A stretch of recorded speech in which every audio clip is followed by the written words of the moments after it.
안녕하세요. 오늘도 사연살롱을 찾아주셔서 감사합니다. 저는 40대 후반의 여성이에요. 저는 얼마 전 신혼 때부터 간절히 원하던 제 집을 마련했답니다. 수도권에서 좀 떨어졌지만 평소 꿈꿨던 정원도 있고 집안 공간도 꽤 넓어요. 주변에서는 오를 전망도 없는 데에다 집은 왜 샀냐고 했지만 제가 원하는 건 저희 가족만의 아늑한 공간이었기 때문에 정말 만족해요. 남편도 딸아이도 좋아하고요. 이사를 하고서 남편은 한동안 제 손을 잡고 놓을 줄 모르더군요. 자기가 예전에 저 고생시키던 게 생각나서 미안하고 고맙다나요? 그러고 보면 남편과 결혼하고 처음 몇 년 동안은 꽤나 힘들었네요. 그때 생각을 하니 울컥하기도 하고요.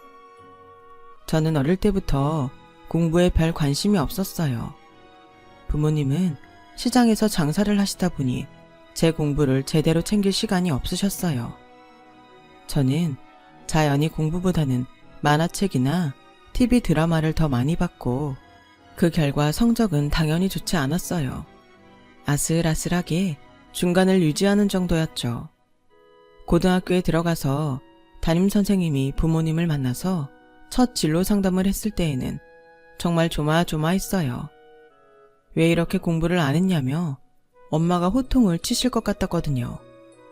그런데 엄마는 의외로 화를 내지 않으셨어요. 우리 영선이가 성적이 좋지는 않아도 착하고 애들하고 잘 지내잖아요.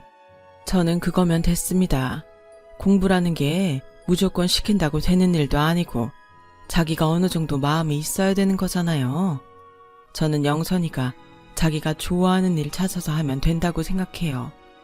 그러니 선생님도 우리 영선이 공부 너무 부담 주시지 마시고 잘하는 걸 찾아주시면 좋겠습니다.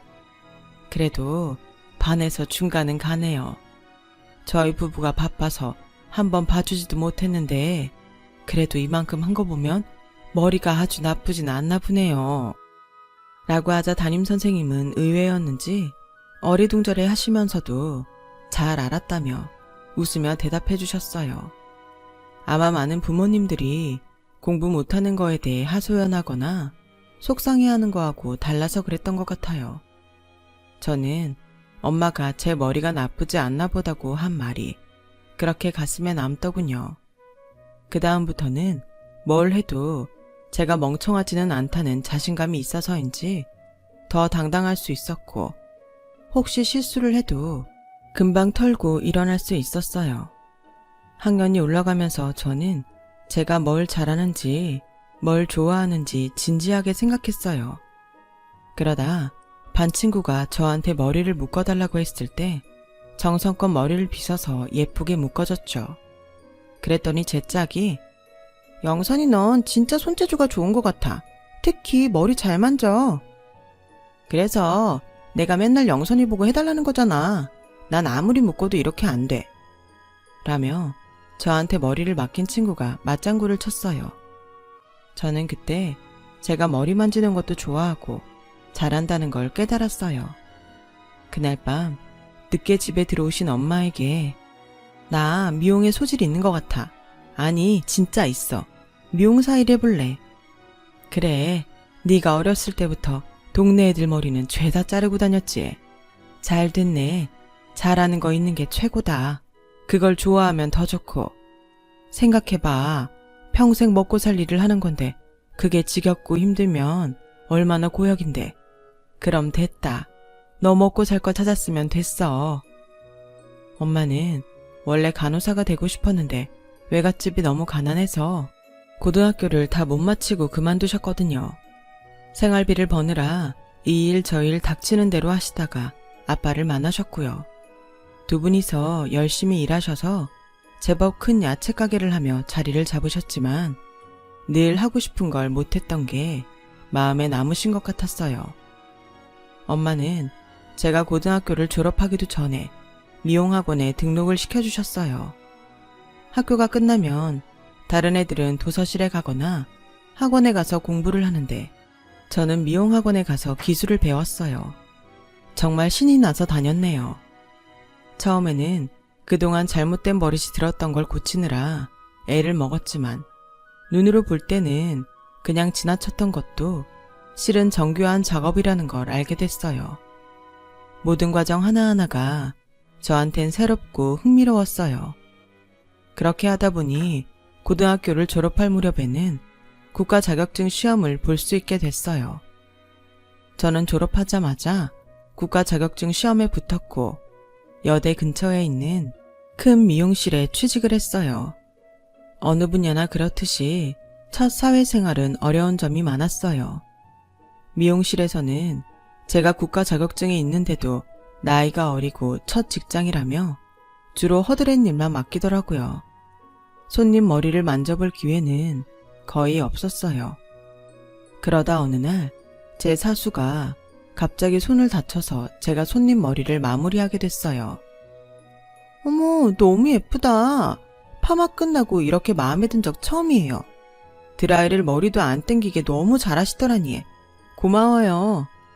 라며 난생 처음 직접 손님을 대하고 칭찬까지 들으니 기분이 좋더라고요. 원장님은 그 다음부터 저에게 손님을 맡기기 시작했고 저는 최선을 다해서 열심히 했어요. 그 결과 저를 찾는 손님이 점점 늘었고 저도 더 바빠졌죠. 미용실에는 저와 같이 들어왔던 남자 미용사가 한 명 있었어요.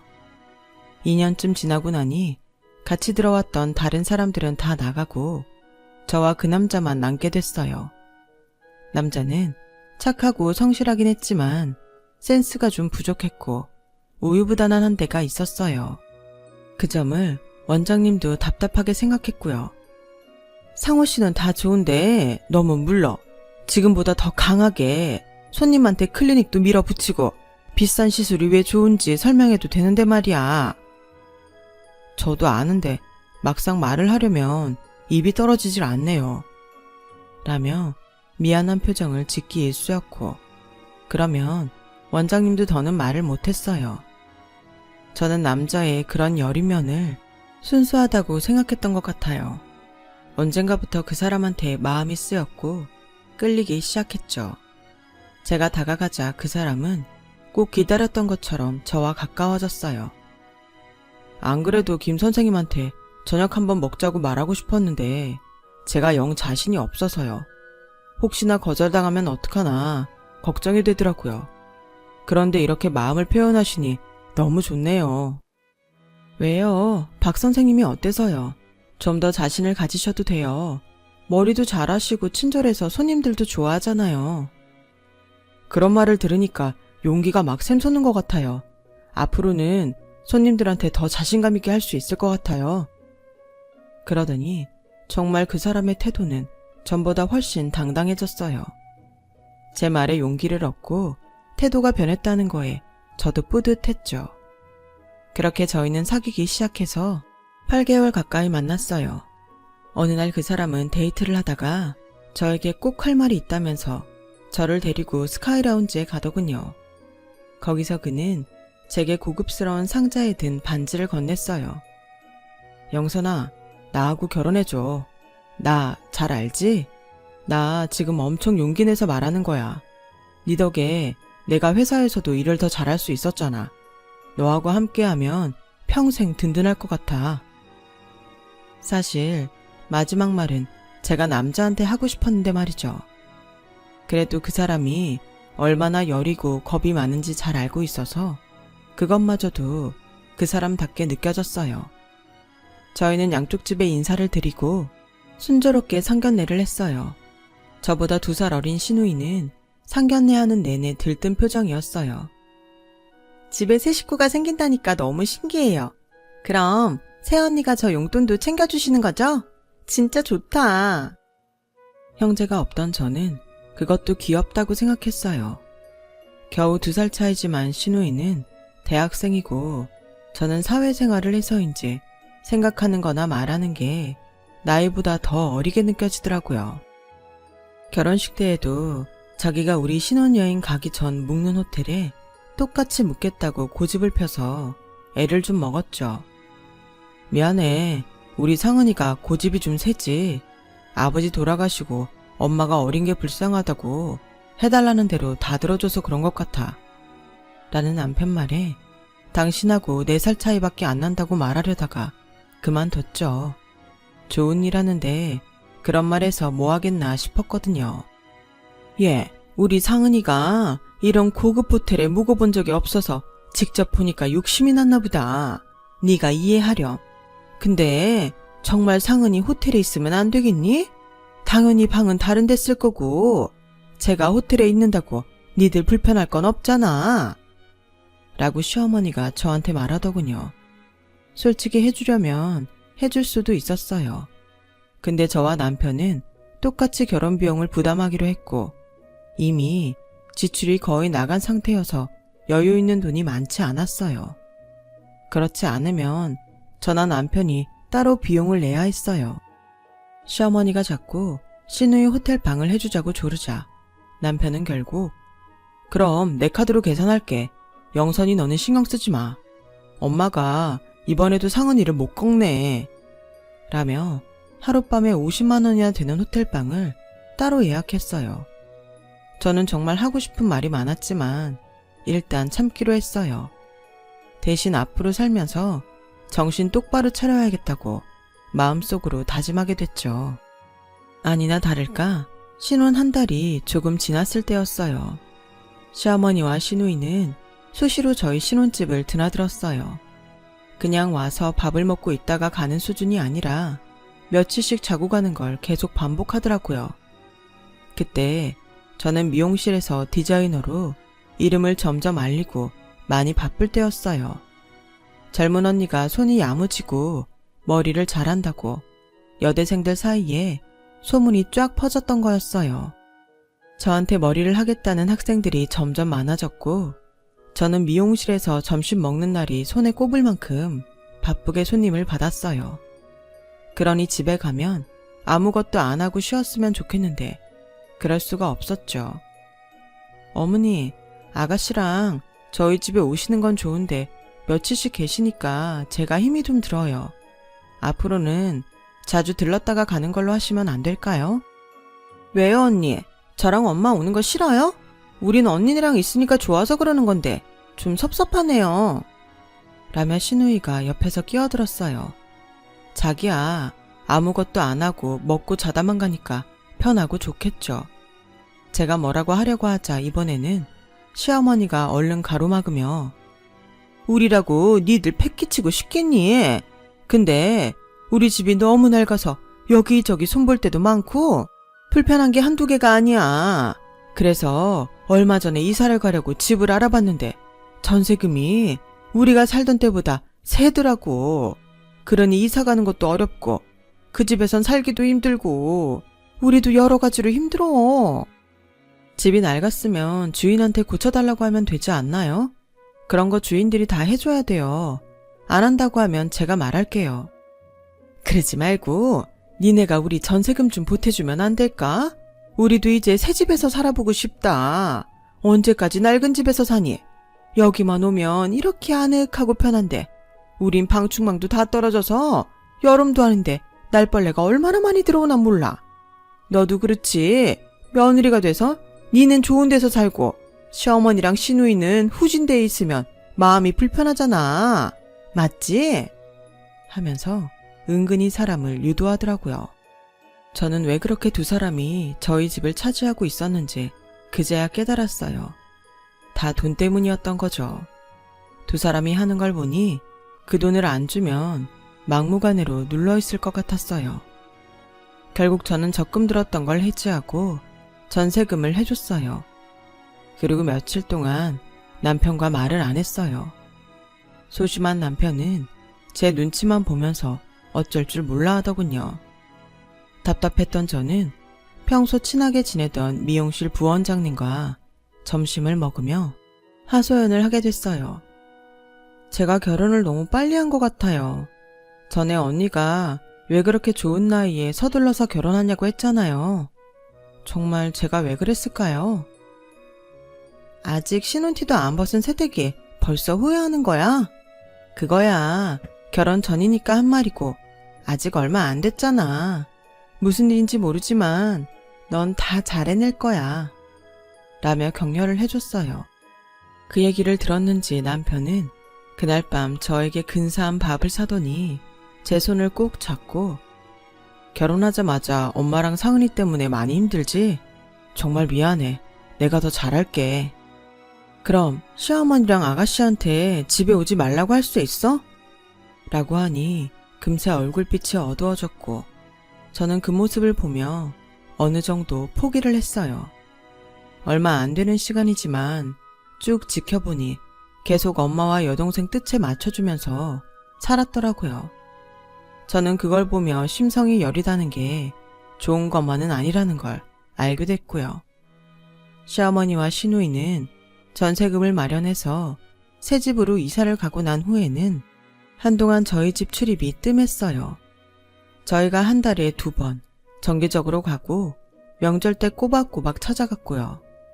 그것도 미용사인 저희에게는 쉽지 않은 일이었어요. 그렇게 4년 정도 지냈고 그동안 시댁 때문에 많은 일이 있었어요. 남편은 늘 그렇듯이 똑 부러지게 말 한마디 못했고요. 신혼 초 제가 예상하고 포기했던 그 모습 그대로였어요. 그러다가 시누이가 결혼할 때가 다가오자 두 사람은 또 저희 집에 자주 들락거렸어요.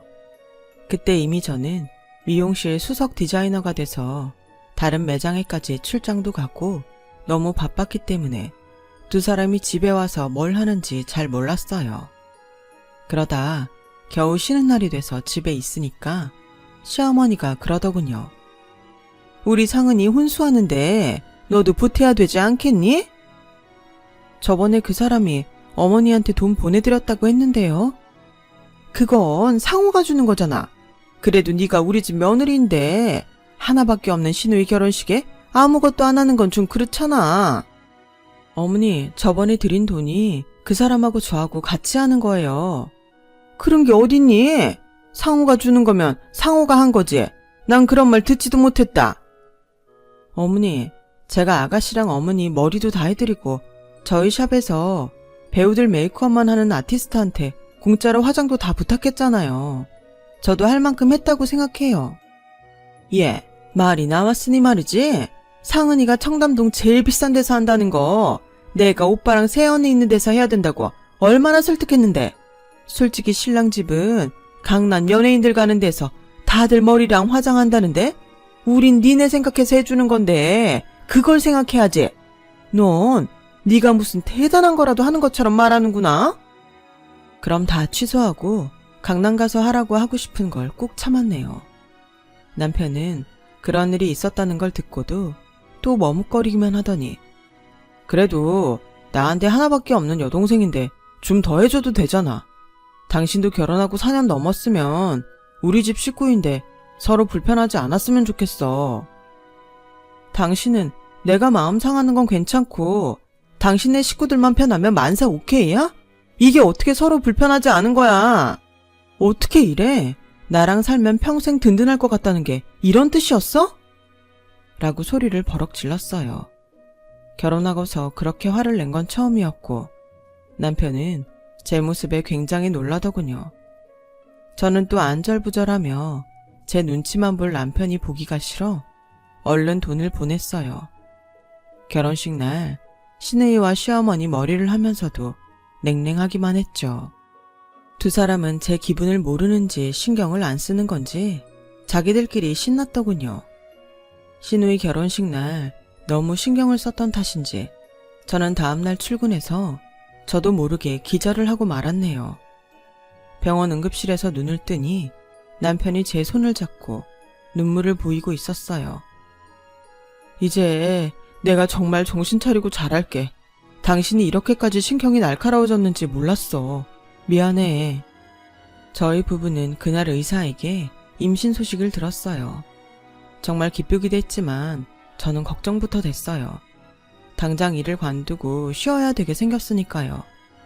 그러면 시댁이랑 더 많이 부딪힐 것 같고 수입이 줄어드는 것도 생각해야 됐죠.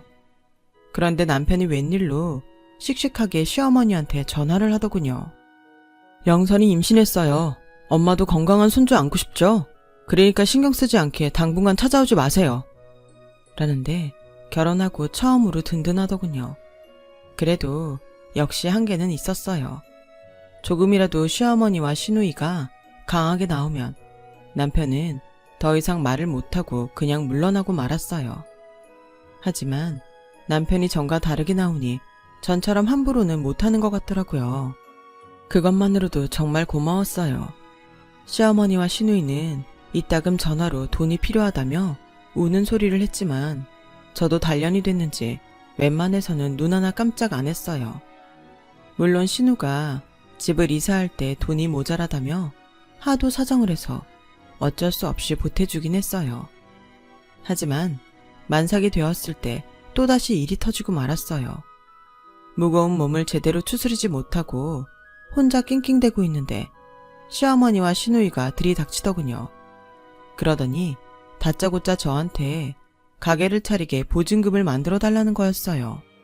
저한테 그런 돈이 어딨어요. 저 돈 없어요. 언니, 적금 많이 들었다면서요. 저번에 오빠한테 다 들었는데 1억이에요. 우리 그 일 곧 정리해고 된다는데 그럼 뭐 해먹고 살아요. 가게라도 해야지. 아니, 그걸 왜 나한테 달라고 해요. 아가씨가 모은 돈으로 해야죠. 너 5년을 넘게 봤지만 참 독하다. 처음부터 인상이 세다 싶더니 관상값 하는 거냐? 우리 상은이 상우한테 하나뿐인 여동생이야.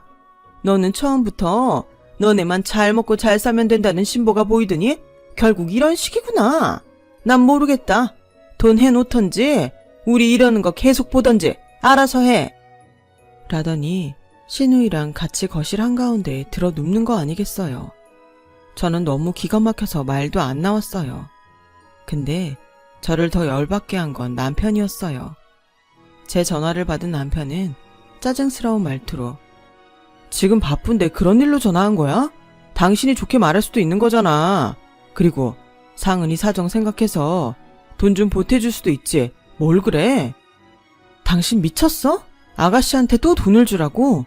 그럼 우리 애 태어나면 어쩔 건데? 애 생기면 돈 들어가는 데가 얼마나 많은 줄 알아? 당신은 우리 애보다 아가씨가 더 중요해? 누가 그렇대. 그리고 당신 애한테 너무 돈 들일 생각하지 마. 엄마가 그러는데 아기는 너무 그렇게 키우는 거 아니라더라. 돈은 상은이 필요한데 먼저 쓰라고 하고 우린 그동안 또 돈 모으면 되잖아. 어제 상은이 전화와서 얘기 들어보니까 매제 사정이 딱하더라. 우리가 도와줘야지. 형제 좋다는 게 뭐야. 당신은 너무 혼자 큰 티를 내. 저는 그 순간 더는 참을 수 없어서 전화기에 대고 아악 하고 비명을 질러버렸어요. 놀란 시어머니와 시누이가 방 안을 들여다볼 정도였죠. 저는 바로 짐을 챙기기 시작했어요. 당황한 시어머니와 시누이가 옆에서 이러는 게 너한테 좋을 거 없다. 잘 생각해라. 별말을 다 했지만 저는 다 무시하고 친정으로 와버렸죠. 엄마는 울면서 하는 제 얘기를 가만히 듣더니 한마디 하셨어요. 당당해. 너 하고 싶은 대로 해. 네가 뭐가 모자라. 라고 하셨고 그 말에 용기 백배한 저는 일단 생활비 통장에서 돈을 싹 빼버렸어요. 비상금 통장도 돈도 다 찾고 해지해버렸고요. 그 다음에 이혼 청구서를 남편 앞으로 보냈어요. 제 사정을 알고 있던 미용실 원장님과 부원장님은 남편한테 한 소리 했다고 하더군요. 그래서인지 이혼 청구서를 보고 덜컥 겁이 났는지 남편은 제게 전화를 했지만 저는 받지 않았어요. 제가 계속 남편 전화를 안 받고 변호사를 선임하라고 했더니 결국 친정까지 찾아왔더군요. 엄마 아빠는 남편을 아주 냉정하게 쏘아보고는 아무 말도 안 하고 방으로 들어가 버리셨어요. 여보, 지금 당신이 아이 때문에 감정 기복이 심해서 그래. 그러니까 조금만 참고 다시 생각해. 응? 참는 거라면 결혼해서 5년 넘게 계속 참았지. 그런데 돌아오는 건 늘 당신이 시댁 편드는 거밖에 없었잖아. 나도 할 만큼 했고 이거 이혼 사유 충분히 된대. 이제 나도 더는 못 해먹겠으니까 같이 호구짓 할 여자나 찾아서 잘 살아봐. 그제야 남편은 제가 돌아설 생각이 없다는 걸 알고 얼굴빛이 변하더군요. 남편은 제 앞에 무릎을 꿇고 싹싹 빌었어요. 나 진짜 당신 없으면 못 살아. 내가 얼마나 약한지 잘 알잖아. 이만큼 짓꾸리고 사는 것도 당신 덕인 거 잘 알고 있어. 내가 잘못했어. 정말 미안해. 어떻게 하면 되겠어? 남편은 제 앞에서 눈물을 뚝뚝 흘렸어요. 저는 처음이자 마지막이라며 다시는 시댁에 휘둘리지 않고 이제는 한 푼도 신우이에게 주지 않겠다는 각서를 쓰라고 했어요. 남편은 정말 그 각서를 썼고 저는 다음 날 남편과 법무사 사무실에 가서 공증을 받았어요. 그 사실을 안 시어머니와 시누이는 펄펄 뛰고 난리가 났죠. 그래도 안 돼요. 저도 집사람이 나간 다음에야 알았어요. 이젠 제 진짜 식구가 그 사람하고 아이지 엄마랑 상은이가 아니에요. 지난번 상은이네 직구할 때 준 돈도 빨리 갚아. 라며 차갑게 끊어버리더군요. 그리고 저희는 시댁에 알리지 않고 이사를 했어요. 두 사람은 제가 딸을 낳은 것에는 관심도 없고 미용실에 찾아가 남편을 꽤 괴롭혔더라고요. 그런데 남편도 아이가 태어나니 생각이 많이 바뀌었더군요. 둘 다 진짜 너무하네. 어떻게 아이 태어났다고 축하 한마디 없이 돈 내놔라, 집이 어디냐 이러면서 사람을 괴롭혀. 자꾸 이러면 나도 가만 안 있을 거야. 경찰에 신고할까? 라며 화를 냈고 두 사람은 그 말에 놀라서 돌아갔다고 하네요. 그 후 저희 부부는 설날에만 시댁에 전화로 인사를 드리고 추석에는 계좌로 용돈만 보냈어요. 처음에는 자기가 잘못하는 것 같다던 남편도 그래도 된다고 생각을 바꿨고요. 몇 년 후 저희는 독립을 해서 미용실을 차렸고 분점도 내게 되었답니다.